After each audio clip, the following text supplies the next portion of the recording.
founder trustee Rajiv Chandrasekhar, and now we have episode 3 on Bengaluru Fights Corona, and we have with us today 3 distinguished citizens who are experts in their own domain.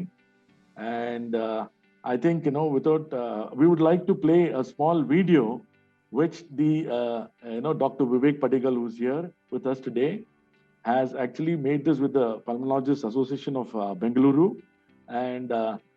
And this is in the local language. And I would like to play this video out at the onset so that, we set the context on what exactly is Unlock in Bengaluru city. Can we have the video, please?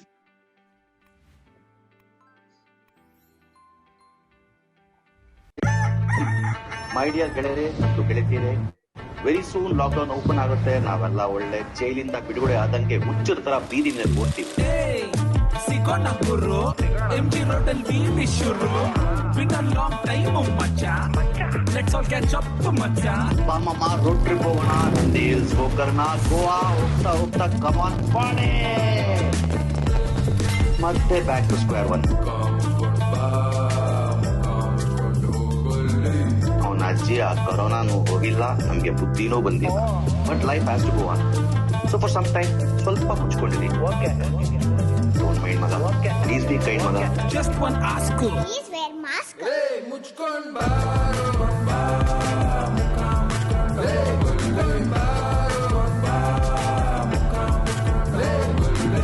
ಒಂದೇ ಒಂದು ಮಂತ್ರ, ಹಿಡಿ ಹತ್ತಡಿ ಅಂತ್ರ. ಯಾರು ನೋಡಿದ್ರು ತಕ್ಕೊಳ್ಳೋ ಆಸೆ, ಎಲ್ರಿಗೂ ಬೇಕು ಮಸಾಲ ದೋಸೆ ತಕ್ಕೊಳ್ಳಿ. ಮೂಗ್ ಮೇಲೆ ಮಾಸ್ಕ್ ಇಲ್ಲ ಅಂದ್ರೆ ಕುಂಬಡಿ ಹೊಡ್ಕೊಳ್ಳಿ. ನೀವೆಲ್ಲ ಮಾಡ್ತೀರಾ fantasize, but please remember to sanitise.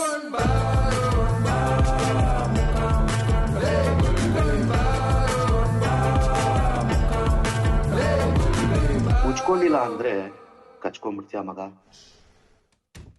ಮುಚ್ಕೊಳ್ಳಿ ಮತ್ತೆ ಮರಿದೆ vaccine ಚುಚ್ಕೊಳ್ಳಿ. ಮುಚ್ಕೊಂಡ್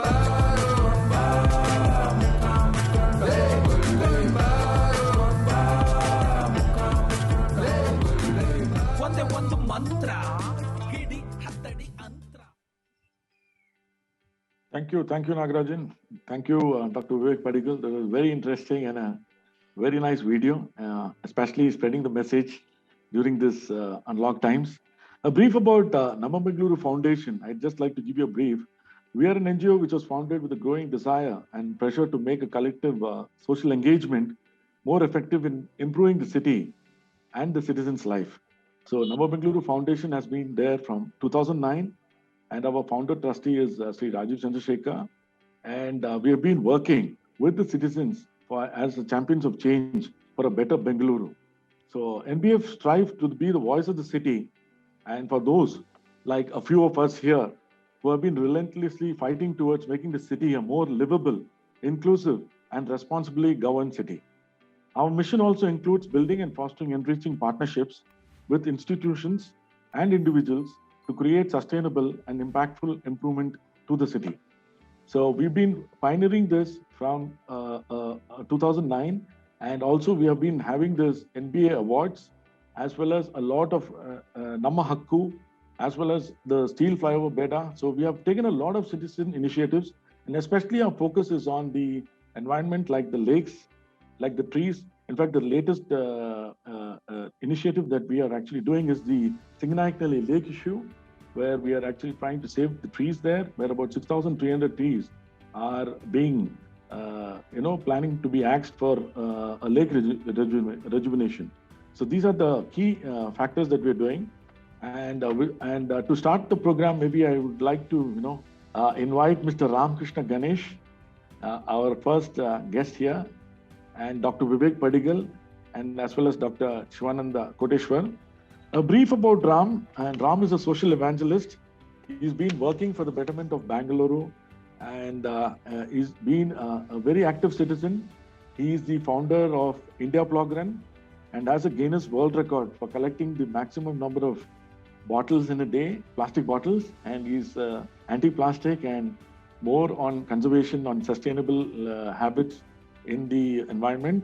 He's also a core committee member of Shankara Cancer Research Foundation, and also a trustee at the Nandi Renaissance Trust. So maybe I will put you on to Mr. Ramkrishna Ganesh to start the meet and also to maybe give us his feedback on what we can exactly do in terms of stopping the spread of COVID. Over to Ram. Namaskar. Hi, Ram. Hi, Namaskar. Nama Bengaluru. Hi, welcome all. It's nice to be here and talking about COVID.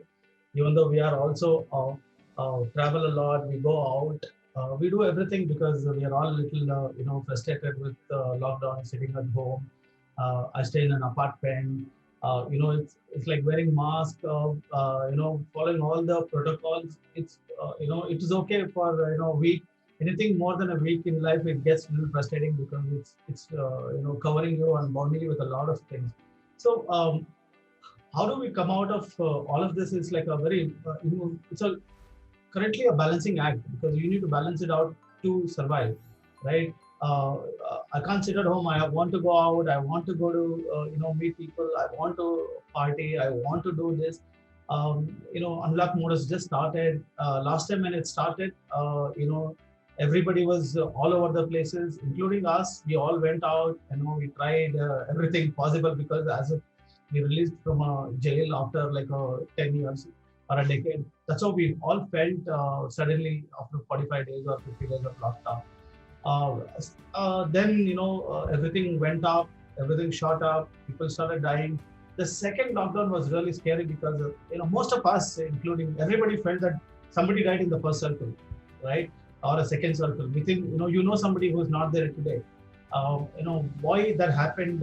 We don't know the reason. I mean, it could be they went out. Maybe people didn't go out. Somebody brought it to them, and people have died. So the fear started hitting only when the first lockdown. Fear was not there so much. It was all a new thing. So everybody was enjoying the lockdown. Suddenly off work from home. It's a nice challenge, nice thing to do because we never get off from work and you get to work from home for like 2 months. It's a very interesting thing to do. So everybody was enjoying it, and suddenly after 2 months, it started hitting. Okay, the minute it opened, everybody went out. And it was fine all the while, and suddenly, the numbers started shooting up. Virus started getting more aggressive. Maybe about the virus and thing which doctor can speak, but just that it started spreading. Large numbers started hitting Bangalore. I think Bangalore was on the top list, and being a party place, Bangalore and hub for networking. So everything started, going really up. And again, we had another lockdown. And during this lockdown, we felt a lot of people around the circle died, and that's when the fears started hitting. In fact, I was part of many activities. Burnt, taken a couple of bodies. All of this, it was really, heartening because we didn't know how to manage this. Because people were really, crying, and all of this happened. Now again, the lockdown. Now the third wave were expected. Now we are on an unlocked mode. So everything is open today. So we all open to go to pub. We are open to go to meet people. Get together is happening. But it's also important that all this is very important today also because you need to meet people. All of this. But current scenario, I think it's important to balance the act between on the unlocked mode. You want to meet people, but yes, everybody knows they have to wear masks. Everybody knows because it's all over from government to many NGOs like yours are already talking about, wearing masks, maintaining social distance. And, you saw the video, all of this. I think from a citizen perspective, it's very important that, at least like any person who has a little bit of a cold or a sneeze, they have to lock down themselves for at least 3 or 4 days to ensure that they don't have any symptoms of COVID. Because today in Bangalore being the best weather city, so I think getting cough and cold is very common. Not necessarily it has to be COVID, but when you get this, I think it's as a precaution you should check yourself and not come out and meet people. If you're all right, you are perfectly healthy. Then of course maintain all the protocols. There is nothing new that I have to tell anybody because it's all everybody knows what it is. whether wearing a mask, maintaining social distance, and I know Bangalore being the friendliest city, everybody wants to hug each other, so it's very. So I think those are some small elements if you can avoid and balance. For example, today all the restaurants and all of this open. It's very important to balance the livelihood also and also the safety, because people are struggling without, restaurants are struggling, businesses struggling, all of this.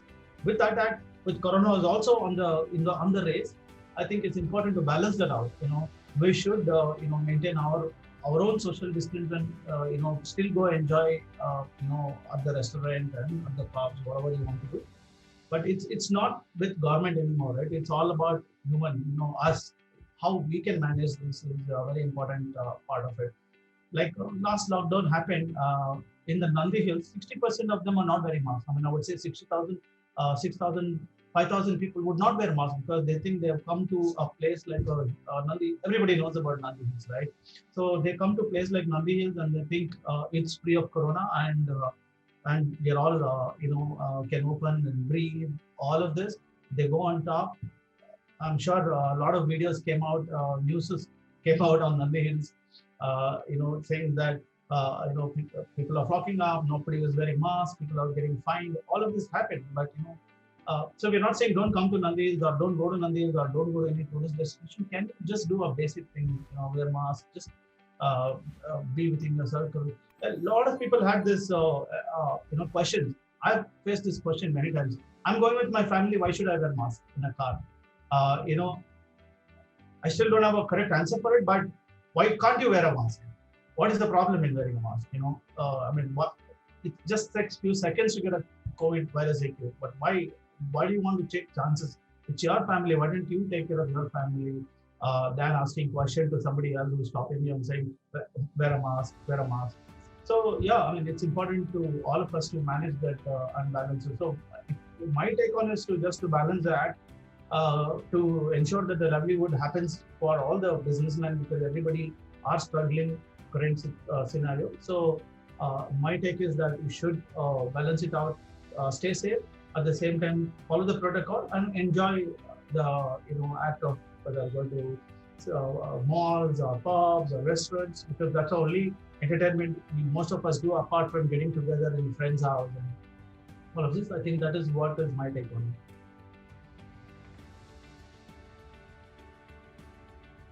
it. Hey, thanks, Ram. I think you've actually been very clear in terms of how to actually go about in the public spaces and maintain the COVID safety protocol. Because I think even if your family, as you rightly pointed out, wearing a mask doesn't take anything away, to go by the actual ground norms and the protocol that the government of India has set.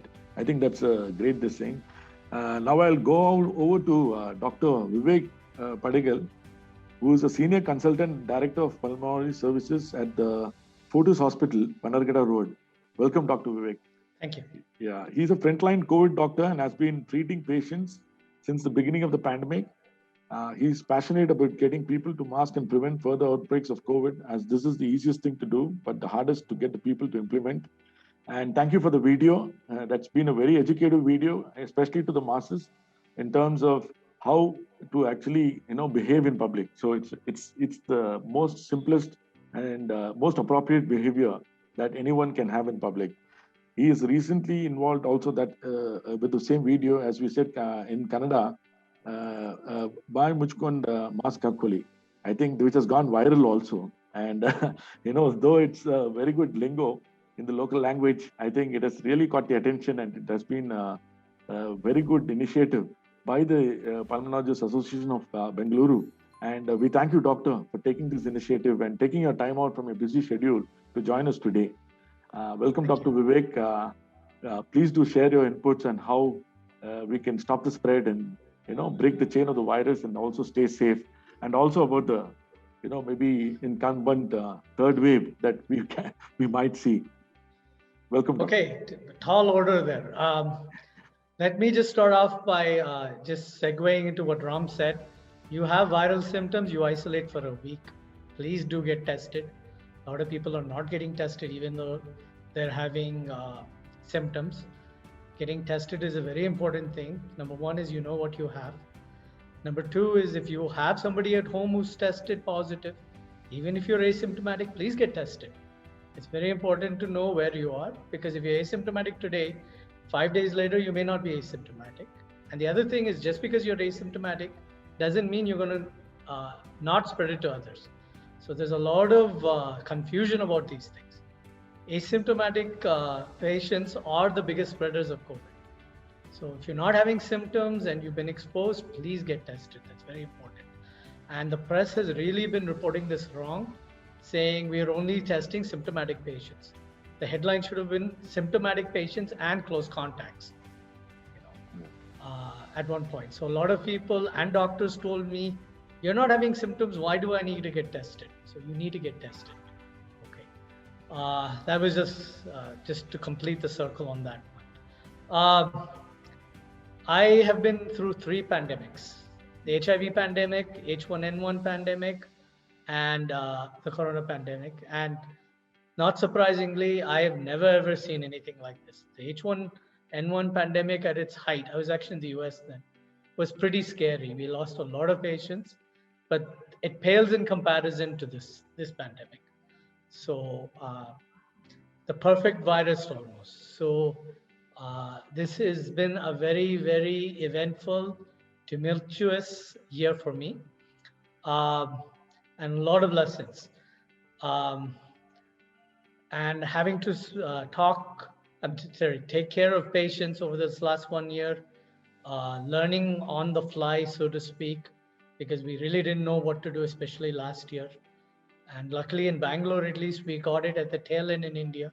So there were lessons learned in other places that we were able to apply. So we did pretty okay in Bangalore last year. But this second wave hit us, and it hit us hard. I don't think anybody anticipated how ferocious it was going to be. We had a virus which was extremely, extremely contagious. And because of the sheer number of people who got infected, we had our ICUs, hospitals, all full. Okay. And simultaneously, because of the large numbers, we ran out of medicines, oxygen in some places, nursing staff, doctors. It was incredibly tight for about 6 weeks. We ran out of equipment, didn't have places, had to tell your own family and friends that you couldn't help them. So that was very, very difficult time. And from the beginning, I had always been interested in getting people to mask. In fact, I had talked to several people last year, press, some celebrities, done a lot of public address. I actually did during the pandemic, height of the pandemic, I did a press conference with Dr. Sudhakar. We had close to 64 news outlets there, maybe more. And I had zero coverage at the end of it. Not one press outlet even covered what I had to say.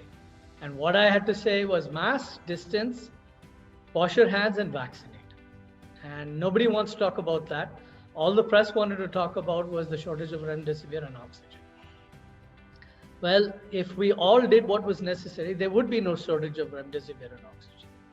I mean, there are studies show that just masking alone can decrease transmission up to 70%. So if we all did the right 3 main things, distancing, masking, and sanitization, we could bring this down to control. And it's not just a pie in the sky. Places like Thailand and Taiwan and Hong Kong have essentially controlled it until very recently with this. And I'm sure there was mass fatigue even in those countries. So I think masking is the poor man's vaccine, and it's very easily implementable. There is no storage, no distribution.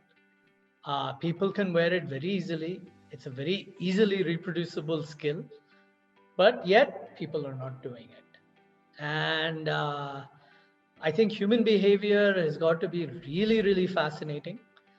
I mean, I agree with Ram. I don't think there's a single person in Bangalore who doesn't know of a person who died of COVID. And if that doesn't turn your head and make you change your behavior, what will? In fact, when I see severe COVID patients come back for the follow-up, these people might have spent 4 to 6 weeks in the hospital They come into my office to meet me for the first follow-up, and the first thing they do is they take off their mask. So if you don't learn after 6 weeks in the ICU, I don't know what can change. So I thought, okay, me lecturing, us doing public service announcements, getting chief ministers and prime ministers talking about it is not changing. So I thought, let's try something different. So Nirvana Films is actually run by Prakash and Sneha Verma, who are very talented producers. They do a lot of commercial films. They're very much well known in their field. So I approached them and said, listen, Sneha, can we do something? And she was very much intrigued. She took it up and she got Rajesh Ramaswamy, Ramsam, a very, very known scriptwriter and a slogan writer. And he came up with the slogan, Bhai Mujhko Ba. And he hooked up with Deepak Alexander, whose father is actually the head of Baptist Hospital, and his connection to medicine. And they came up with the song as well as the soundtrack. And of course, the rest of the Nirvana production team came up with the video. I helped with the medical part, but all kudos to them for coming up with the final product. And we launched it on the first day of lockdown, Monday last week. And it has gone viral to a large extent. In some Instagram accounts, 90 to 100,000 views. It was on Coup, it was on the banner. It was put out to all Kannada users. Some TV stations like Asianet Suvarna have been playing it on a heavy rotation. So we've got some penetration. The rest is to see whether it changes behavior. But I think if we can vaccinate and mask, if you look at the Kanpur projections, Kanpur IIT projections of what is going to happen, we can really blunt a third wave. And who knows when the third wave has happened? Last year, when I told people, wait until end of March and then we'll see whether we're safe or not, everybody just laughed at me. And sure enough, last week of March, hell broke loose. And so the lesson there is, let's not make history repeat itself here. And I think a lot of people here on this meeting have a way of trying to change things. And so on an individual level, it's important.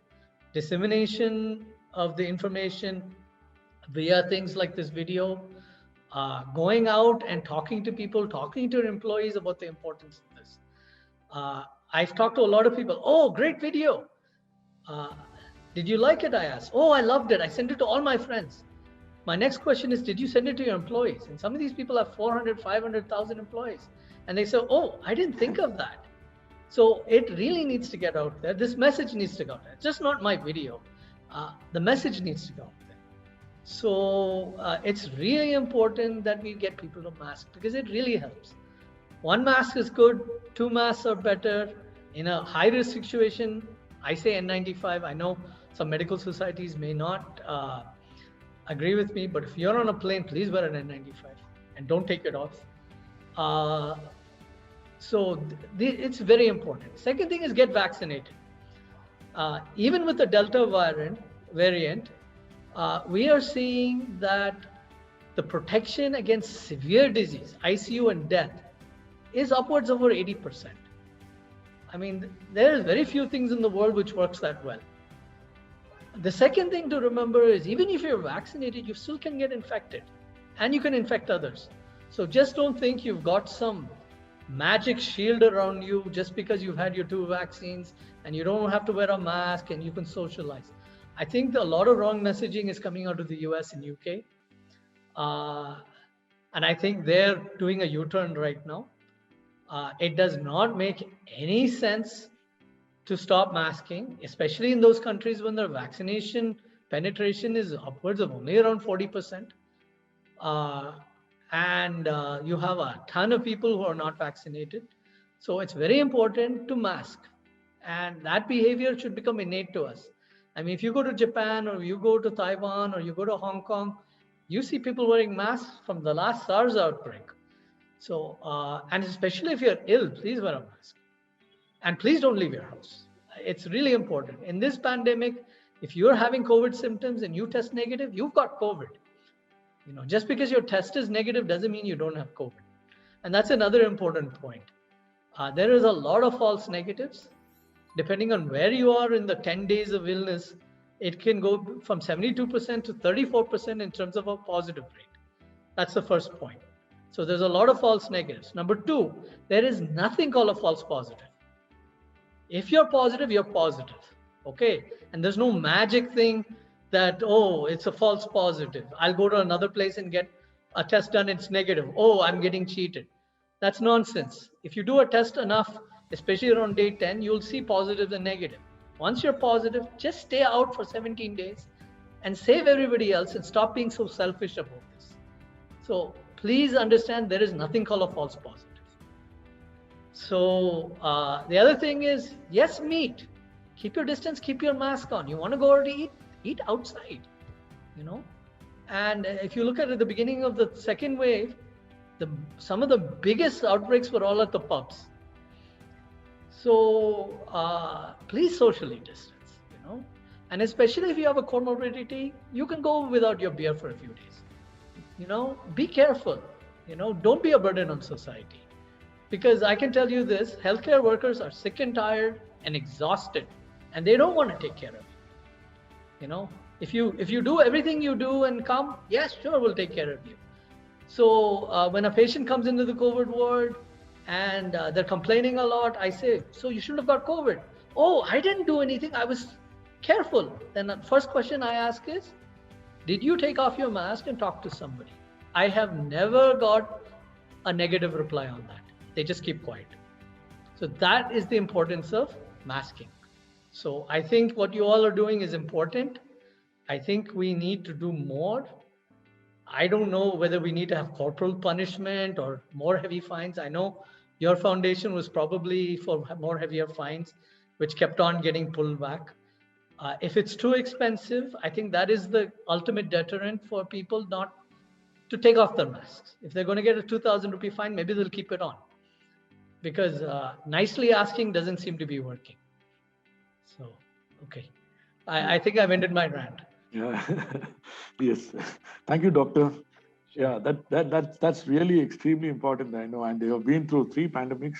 That itself says that, you know, you've been a warrior all throughout. And of course, I think, you know, the COVID appropriate behavior is very, very important because, you know, we need you. I think you people as healthcare workers have done an extremely good job with the sort of population in the country.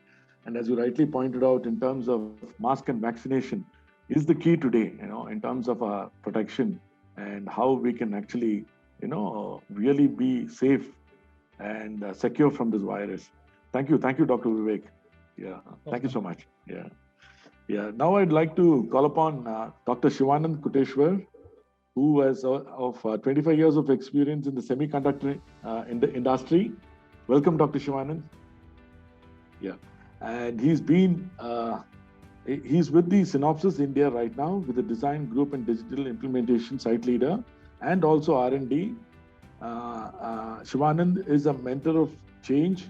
He's also part of the Atal Innovation Mission, Niti Aayog, Government of India, and a member of the Electronic Skill Council of India.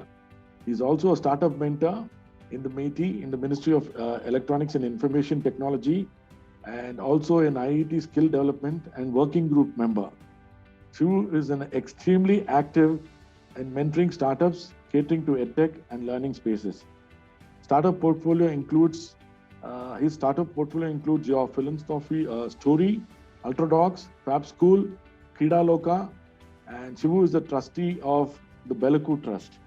Welcome, Dr. Shivu, and welcome to the webinar. And we would like you to share your thoughts on the COVID appropriate behavior in Bangalore, and especially concerned with the corporate circle, you know, going back to office now, because I think it's unlock mode and people are actually going back to office. So how do we shift from the work from home safe space to the work from office space?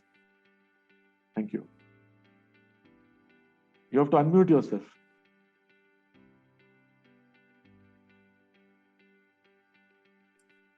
Yeah. Namaskara. Namaskara. First of all, I really want to thank Dr. Vivek, Ram, all the frontline workers and volunteers, because we are just following you guys, right? As a corporate, we just have to listen to everything which is going around us. We need to make sure that employee safety is our utmost care, and we want to make sure that we are not experimenting anything in the workplace. So first of all, uh, when the pandemic hit us, one of the biggest challenges we had, of course, was to enable the entire work from home. I think we've done a wonderful job. All the companies across Bangalore, across India, we have enabled it very well.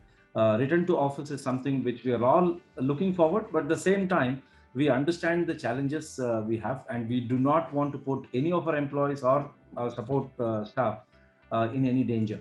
So we want to take it up in stages. So we are really learning from industry. We are talking to all the leaders. We are trying to understand the best practices. What works in US, what works in Europe, what works in some other country will definitely not work in India. So we are very aware of that. We want to listen to what's happening in and around us. We are consulting with the doctors and specialists to understand what are the things which we need to take care. So we need to first of all look at credible sources here. And one of the things which we are looking at also is Occupational Safety and Health Administration, or OSHA, which has very detailed do's and don'ts published in a handbook. So we're looking into that also. So the first thing when it comes to return to office or RTO is the approach we want to take. So first of all, we don't want our entire employee base to come and start working on a specific date. We will be piloting with few employees and extrapolate it later gradually, because we want to really study this and take it up slowly. The second step is we want to do it in phases. What I mean by phases is, for example, Synopsys has multiple offices within Bangalore, Pune, Hyderabad, Delhi, and Noida. Every region is different. So the policy what we adopt in Bangalore might be very, very different than the policy we might adopt in Delhi, for that matter. So we won't open across regions. We will open RTO designated offices. Let's say we start with Bangalore and then we go to the next one. And even in Bangalore, we will not be opening up all the buildings, because we have a couple of buildings right now. And in each of these buildings, we have a couple of floors. So we want to really pilot it in one floor, for example, with the social distancing norms and other things maintained. We will definitely not be filling in all the spaces in each floor. See the, experience it once, study it, and then slowly scale it up to the next floor. And the same thing we will do with multiple things. So the mantra here is small batches or lots and in phases. So that's the first thing which we are doing right now in return to office. And second thing is the support system. So while we start going back to office, we are ensuring that the paramedical staff at office for consultations are available. We do not want our employees to start Googling and finding out whatever they want. We just want to make sure that they're getting all the information from credible sources and from doctors. And we will ensure that we will have ambulances when required in the office premises, because that's something which is very important. We have taken care. During this COVID phase also, we have supported employees wherever they were. Some of our employees were in tier 1 cities or tier 2 cities for that matter. When they needed help in terms of hospitalization or ambulance service or concentrators, we were able to take care of them. And we are very, very lucky. And I think the very few companies who can say this, we did not have a major loss during this first two phases. And we want to continue the same thing. So a lot of communication has gone into our employee base. We want to ensure our employees are safe, their family is safe, their support staff is safe, because if the whole ecosystem is safe, only then we can work in tandem. Many protocols will be rolled out. We are looking at doing dipstick surveys and checks, which will be done through interviews once we start working. There is a special surface spray which we are looking at right now, which is going to be spread on all the tables to reduce the deposits, if any. Training videos are being rolled out continuously. I mean, it's not just for return to office, but we've been doing it for quite some time. But more and more communication is required, as Dr. Vivek and Ram said. Over communication is the right thing to do right now, because we need to keep emphasizing on what is required, what are the safety precautions the people need to take, because once things slow down, people tend to go back to where they were. So we want to make sure that we take care of that part of it. We are backing up the communication with wardens within the office to monitor the activity and report any non-compliance for that matter, because it's not just the safety of the employee. Anything an employee does, will affect not just the peers, but the entire office, the the support staff, their families, their extended families. So we want to make sure that compliance is set. Visitor protocols and travel protocols are the most important thing right now. So if we have someone, let's say, travel to Delhi or US on work, what should we be taking care of that? So all those things are being recorded right now. It will be rolled out when we come back to work. Work schedules are also being developed. Synopsys was one of those offices where majority of the workforce used to be in office. We had flexibility, of course, but our primary work place used to be office. Now with whole work from home, of course, 100% of our workforce is working from home right now. So once we start, returning back to office, what will be the model? So this is being discussed, this is being debated right now. You have seen companies who have said we'll go with one model, but again they've come back to a different model. So we are also still exploring what is the right model for us. And of course, it will be a blended model. There is no doubt about it. So, but at the same time, we want to see if we can play around with the work schedule itself, so that we don't have the entire population of Synopsys in the office at any point in time. I'm not talking about shifts here, but we are talking about, let's say, some of them will be coming on Monday, Tuesday, Wednesday, and the other set of people might be coming on the next 3 days. So we will play around with the work schedules so that we don't hit on the productivity or the innovation cycles of the office, but at the same time, we reduce the congestion in the workplace. I think that's one of the things which we have to do, because even if we do not let people sit next to each other, there will be movement within the office. And that's something, which is very difficult to monitor and control. So we want to ensure that these things are taken care. And of course, we are letting employees know to avoid the public transportation and other means that can impact other employees. So that's something which we are looking at.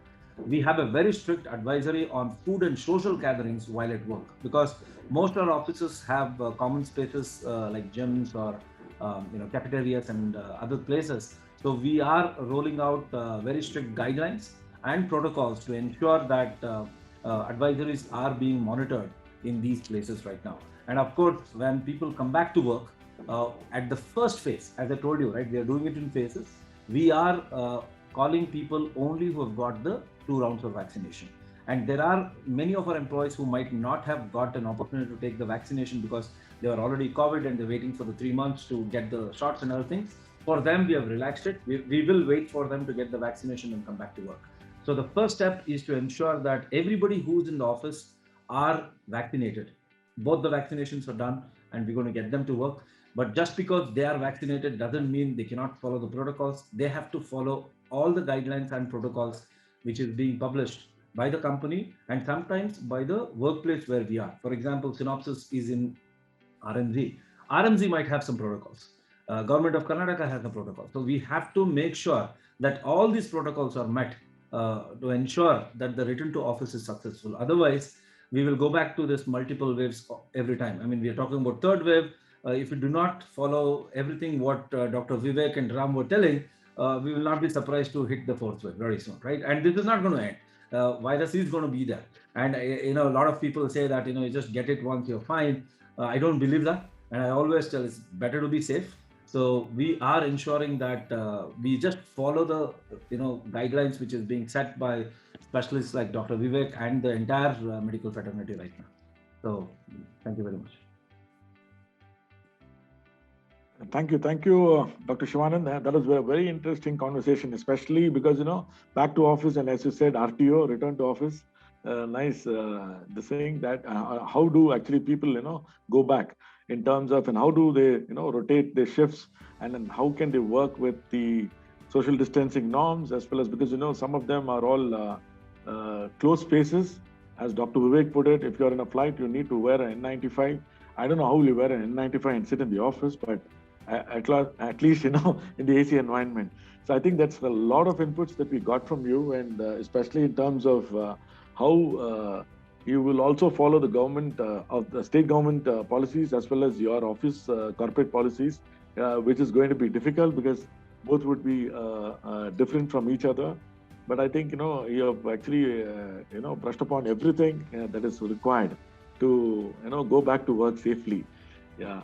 And I think there were some few questions that were there. So I think, earlier with us, we were just saying that how, one is for Dr. Vivek, that how do we actually get prepared for the third wave? And what do you think about the vaccines for the immunity against the virus? This was for Dr. Vivek on a mailbox. Yes, Can I Doctor? go? Yeah. Okay, so let me just make a corollary comment to Dr. Shivananda. Yeah. The lunchroom is actually the most dangerous place. In fact, last year in my hospital alone, when we did case contact tracing, a lot of people got infected in the lunchroom. And these are healthcare workers. So I think having your mask off for 20 minutes, eating and and being very close to each other is an extremely difficult situation. I think I guess companies should explore maybe putting picnic benches outside. That might be a safer solution Yes. to this issue, because enclosed spaces with no cross ventilation is incredibly dangerous. So I just thought I'd say that. Thank And you. great job on your protocols. Thank you. Okay, so the third wave, $1 million question. If I had that answer, I'd short on that. Apparently, it doesn't work on the stock market. But I am quite confident the way things are right now, we will see it. Which shape or form will have to be seen. The way this virus has been mutating, I think we've been lucky. It could have been even worse than this. So definitely, I think we need to be prepared. I think this time around, hopefully, we've learned our lessons in terms of stockpiling medications, getting oxygen plants up and running, figuring out logistics that need to be done. All these things need to be done. But let me get back to my original point, is everybody does their part, then all of this is unnecessary. So please mask, please vaccinate, please socially distance. You can have a life, you can obviously do all of these things, but be responsible about it. What was the last question again, Vinod? It's about the vaccines and the immunity against the yes. Delta variant. So I think I kind of touched on that when I talked the first time, but basically there is no perfect vaccine, okay? And I think a lot of the confusion is when Pfizer and Moderna said they had 95% efficacy. The problem with efficacy studies is it really depends on when you're doing the study. If you're doing the study during a high prevalence time of the infection, your efficacy rates will be less, like AstraZeneca, Johnson & Johnson. When Pfizer and Moderna did their studies in the US, it was actually during a low period. So if they had done it during a high viral period, maybe their efficacy rates would have been closer to 70 or 80%, which is closer to what Johnson & Johnson and AstraZeneca are. So there's efficacy and protection, obviously. Now, the most important thing you want to look in this metric is how do you prevent severe illness? If you can decrease hospitalization and if you can prevent death, and you can do that over the 75 to 80%, then you're doing a lot. And all of the vaccines pretty much do that. Okay. But the important point is you can still get infected, you can still transmit it if you're vaccinated. So get vaccinated, you'll likely not have a severe illness. I'm not saying it won't happen. We've had people come into the ICU even with 2 vaccines, and there are a lot of reasons for that, which I'm not going to go into. But in general, it is very rare to see a person who's got both doses of vaccine go to the ICU. Now, let me use my hospital's experience. We had several employees get COVID after the 2 vaccine. None of them went to the ICU, and only about 2 of them got remdesivir. So I thought that was pretty good, and that's very telling. And some of the statistics out there is healthcare workers, 98, 90%, no severe illness.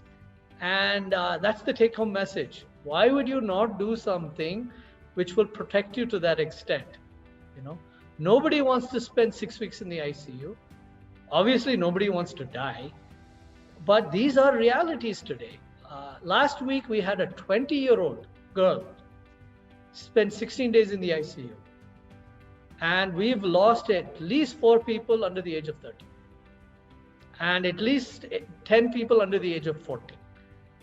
And these are the people who perceive themselves as Superman. And we're not Superman. And I don't think we should be playing Russian roulette, trying to figure out whose bullet is going to go into whose brain. And just do the basic stuff, and everybody can live better. So it's not just about you as a person, it's about everybody surrounding you, People forget, that their parents, their uncles, their aunts, their brothers and sisters could be the next victim. I think how we look at the problem perhaps needs to be changed. How we're presenting the problem needs to be changed. So I think a little bit of care will go a long way to making everybody's lives better. Thank you, Dr. Vivek. Yeah, I think that really covers up, especially as you rightly sent it up, talked about the vaccine efficacy, and I think hearing it from you, I think it would be the right way to say that that's the only way forward in terms of having herd immunity, and also all of us following the simple protocol of masking and vaccination. We have Odette here, who is also an ambassador for no spitting, which is another way. I think, if we can unmute Nagarajan, if you can unmute Odette, maybe she has something to say. I can just add a Nagarajan? But Odette, can you unmute? Usha? Yeah, I'm unmuted. Yeah, So yeah. good evening, everyone. Thanks, Vinod and our three speakers. I'm especially happy to be in the presence of two doctors who are talking about masking, because in my entire locality, I'm famous for different strategies to get people to mask up. And since all of us are passionate about it, let me tell you my favorite. Yeah. To the youngsters, I say, Yenpa, hero, Rajnikanta, with a smile. Mask, and immediately they put it. To the others who look like they don't care, having gray hair, I say, look, don't send me to ICU. And this includes the educated people in the shop who have their mask with their nose out. And to the third category, please don't be shocked. I get away with, because my hair is gray, we have a lot of Hindi speaking. I say, घर निकलने से पहले चड्डी पहनते हैं ना, तो mask भी पहनो. That your mask is as important as your underwear. So with these three, I have, people see me approaching, even the regular walkers, when they see me, they put their mask. So I think it's a strategy, we should be able to do it. The reason I made sure I'm on this call is one of the heartbreaks that I have is that in all COVID appropriate behavior being talked about, which is, I guess it flows down from WHO, where the concept of spitting is not there. It's only mask, distancing, hand hygiene. Why is no one talking about spitting? It really breaks my heart, because every second I live over a dead end which leads to a slum. Every second guy who walks, so they are wearing the mask, those of them who are wearing, but they do not understand saliva and link. So I launched Stop India Spitting last year in March. This is the 16th, we are again entering the 17th month of it. We have made some successes. We have failed with the government of India to get them to add it as basic COVID preventive behavior. In Bangalore, it also, BBMP did painting on walls with Ugly Indian, where they did the basic three in slums, painting on slums, but they forgot about spitting. But thankfully, with that interface with continued working, it is now got integrated in the basic COVID appropriate behavior. So we have posters with BBMP of all four. It's not only three, the symbol of three, which we are encouraging people, especially NGOs, those with vaccination camps, COVID relief camps. I wish Dr. Vivek and Dr. Shivananda, all hospitals, if we can somehow get, so we have supporters in Dr. Devi Shetty, we have Dr. Balal, but if the medical community can endorse that, hey, yes, spitting is spreading COVID. I mean, people are walking into a hospital. I went today for a blood test. They're walking into the hospital and just on the outside, you see the guard spitting, somebody else is spitting. So how come we have, my question is, how come this is sort of, not on anyone's radar? I've been making a lot of noise about it. So again, being a voluntary organization, being pro bono, I loved your music. I'm going to come to you to ask you for version 2, which is a song on spitting through the same group. And we have come up with, say, Beatles COVID remix, Come Together, Imagine There's No Spitting, all through pro bono, friends and family. And we have a Kannada rap, which my cook son has done, because again, there's no contacts and no money. So I would love to share all of that with you. I'll put the link in the chat. Yeah. But how do we ensure that this no spitting message, especially see for the people who are educated, who don't spit, not to say that all spitters are uneducated. I've seen people spitting out of balconies, spitting out of cars. But how do we reinforce that, hey, spitting is spreading COVID? Second wave came, third wave is coming. Please don't spit. And more than that, a chance to once and for all put in place measures where we ease out this habit. I know TB also, I think Dr. Vivek being a pulmonologist, if I understand, India has the world's highest caseload at 37%. And spitting is one of the, spitting and cough etiquette, but especially spitting is one of the hugest reasons. And the people who clean the streets across the country have high incidence of TB. I've been also doing a lot of research, and I guess it's no surprise, because they are the first who come in contact with this. So that's what I want to say. And if any of you feel that, yes, this mad lady is talking sense, I would love to connect with you and share with you a lot. We've got about 20 videos. So we have an animated video, which is now in 9 languages, and we are doing regional translation. So whichever part of the country you want to send it to. And there I've used the analogy of a room with 4 windows, that if you close 3 and keep the 4th open, mosquitoes will come in, you can't keep them out. Same way, if you do these 3, but you spit, COVID will still spread. So it's 4, it's not 3. So that's in a nutshell what we're trying to do. So I'm hoping it makes sense, and you say, yes, we would love to know more. And I've been doing a lot of webinars, schools, colleges, Rotary groups across the country. I'm very happy to do more webinars in corporates, hospitals. Hospitals don't need it. I need them to come and endorse it. Yeah, it's really an important message because I've been doing blog runs around the country. So I've covered 225 cities within India the last year before the COVID. So one of our messaging was to stop spitting, because forget COVID. I mean, spitting generally is not a good idea, because COVID is today. Previously, like you said, TB or anything else, it's a direct, basically, throwing the virus on the road. It could be any virus. It could be, either a TB virus or any allergy which they have, which can cause harm. Because a lot of people walk, they step on it, come back home, leave the slipper inside the house, or some people leave the slipper outside the house. But that's always been the case. But yeah, I'm happy to support you in those campaigns as well, because we are reaching out to people in other sense of throwing garbage out of their house, because, or using single-use plastic. That has been one of my biggest initiatives in the last 3 years that we've covered. Even though achieved the Guinness World Record, not very achieved, because we collected 33 tons of plastic and send it for recycle on the same day. So that was the idea, is to show people that it can be recycled if you don't throw it on the road, and it can only clog your system. Similar to that, it's important to spread the message of spitting, because India, of course, with the current population, people don't listen, and they definitely, as you said, rightly said, it's not only the educated or uneducated people are doing, all the educated people are also doing it. I've seen it many times. It's very difficult to go to them and say, don't spit. They don't really care. Yeah, I'm happy to support you in any activity that you want to do on that. Just one reaction to, yes, spitting spreads all kinds of diseases. Because this habit has been there for generations, nobody listened. Before COVID, if you told somebody don't spit, and I have been doing it for many years, they look at you as to say, who is this mad person telling me not to spit? It's like a national birthright.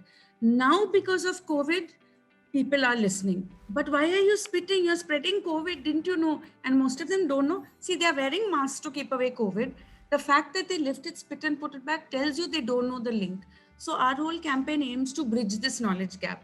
And what we are looking at it as COVID has provided an opportunity which we should not lose to put in measures. I think the West did it in 1918 when the Spanish influenza came. We are only 102 years too late, but better late than never. Hey, thanks. Thank you so much, Odette. And Odette is, I forgot to introduce her. She's from beautiful Bengaluru, and she's the founder member, core member, and I think it should be beautiful India now because she's really spread We the are message beautiful across. Bharat now. We Yeah, are now beautiful known Bharat. as Okay. beautiful Bharat. Okay. Oh, so you've already taken the India. Yeah. Because see, this being a national campaign, we realized people were not buying into it when they Yes. thought it's a local campaign. Yeah. Very So true. I'm sharing a link which is our Please. YouTube link. Yeah. You will find lots of interesting videos on this. Sure. I hope it is possible to copy this. But if anyone, I'm also adding my phone number. So if anyone can connect with me, I'll be very happy to send you this on WhatsApp as well. Sure, Odette. And we have a whole lot of posters. Let me share that link as well. Yeah. Thank you. So can we work through the pulmonologist group as well? Because each doctor, I'm sure there must be representatives from across hospitals. We will send you less patients if we can get spitting to reduce. No. We can do something, I'm sure. Sure, I'll get in touch through Vivek, Vinod. So Yeah. your campaign should be, this is something not to spit at. Yeah. Yes. You Don't have enough spit songs to cover it up, yeah. If you So can- whoever sings in any language, please help us with spoofs. We'll very happy. So our playlist currently has about 25 videos. About 7-8 of them are music ones. Yes. Ajib And in different Dasta Hai languages. song now says Ajib Aadat Hai Ye. So we have Okay. a student who sung it. We put it with the video which another student made. Sure. That's very nice. Yes. I think also you have done it in languages, right, Odette? Yeah. The Yeah, animated you've done one it is in languages. So we have now music in Kannada, Hindi, English. I'm really trying to get it in other languages. Okay. Telugu, Tamil, rap. So we pulled in rap as well.